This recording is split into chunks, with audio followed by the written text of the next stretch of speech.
ये होलिका क्या चाहती थी कि प्रहलाद जो मेरी गोद में बैठा है ये जल करके भस्म हो जाए, लेकिन मैं बच जाऊं। तो मैं बच जाऊं और सामने वाला मर जाए, ऐसी विचारधारा है जिसकी वो है होलिका।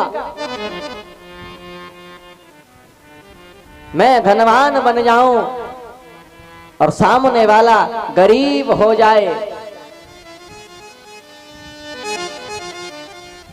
मैं अपनी पत्नी के साथ परिवार के साथ खूब आनंद से रहूं, लेकिन उसका तलाक हो जाए, ऐसी विचारधारा है जिसकी वो है होलिका।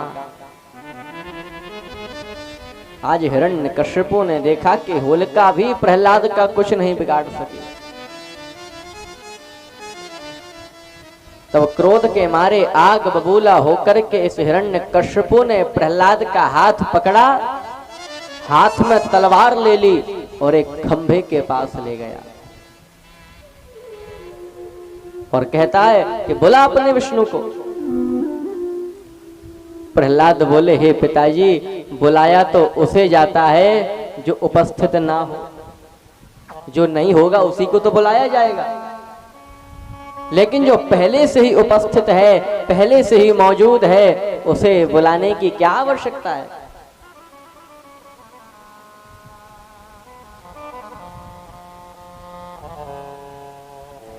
जले विष्णु स्थले विष्णु, विष्णु पर्वत मस्तके, ज्वाला माला कुले विष्णु, सर्वम विष्णु मयं जगत। हे पिताजी, मेरा विष्णु तो जल में है, थल में है, आकाश में है, पर्वतों में है, हर ओर मेरा विष्णु है। क्योंकि विष्णु का तो अर्थ ही है विवेष्ट व्यापनोति सकल चराचरम यह सह विष्णु। मुझ में तुझ में खड्ग खंभ में व्यापी रयो जगदीश। हे पिताजी, मेरा वो विष्णु मुझ में है, आप में है। जिस तलवार से आप मुझे डरा रहे हो, इस तलवार में भी है, और तो और इस खंभे में भी मेरा विष्णु है। हिरण्यकश्यपु ने कहा कि इस खंभे में है तेरा विष्णु? प्रहलाद बोले हाँ। तब जैसे ही ये हिरण्यकश्यपु उस खंबे में मुक्का मारने को गया, तब तुरंत उस पत्थर के खंबे को फाड़ करके नृसिंह भगवान प्रकट हो गए। बोलिए नृसिंह भगवान की जय हो। जय जय श्री राधे श्याम। आज नृसिंह भगवान इस हिरण्यकश्यपु से युद्ध करते हैं। युद्ध करते करते इसे अपनी जंघाओं पर लिटा लेते हैं और अपने बड़े बड़े लंबे लंबे नुकीले नाखूनों से हिरण्यकश्यपु के पेट को चीर करके इसका उद्धार कर देते हैं।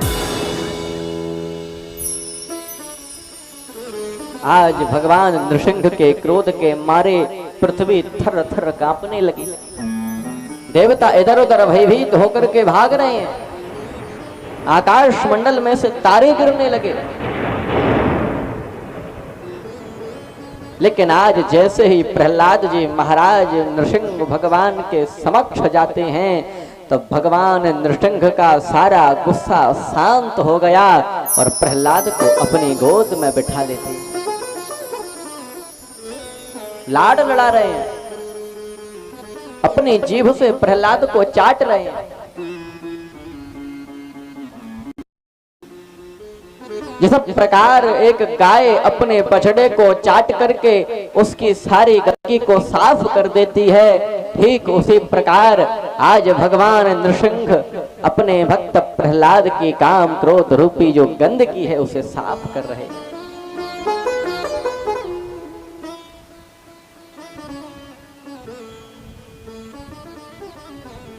आज प्रहलाद पर कृपा करने के बाद भगवान नृसिंह अंतर्ध्यान हो जाते हैं।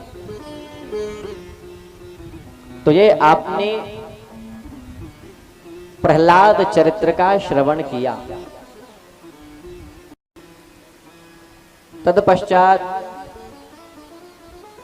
वर्णाश्रमों का वर्णन करके सुखदेव जी महाराज राजा परीक्षित से कहते हैं कि हे राजन परीक्षित,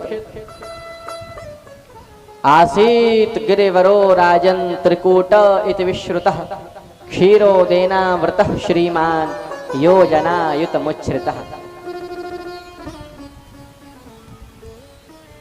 एक त्रिकूट नाम के पर्वत पर एक जंगल में सघन वन में गजेंद्र नाम का हाथी रहा करता था। उस हाथी के सैकड़ों तो हथनियां थीं, सैकड़ों उसकी पत्नियां थीं और सैकड़ों पुत्र थे। एक दिन वो जंगल में भ्रमण कर रहा था अपने बच्चों और हथनियों के साथ में, तो धूप अधिक पड़ रही थी। अधिक धूप पड़ने के कारण सह घर्म तप्तः करिभि करेणुभि व्रतो मदच्युत कलवैरनुद्रुतः गिरिं गरिम्ना परितः प्रकंपयन् निषेव्यमाणो लिकुलैर्मदाशनै।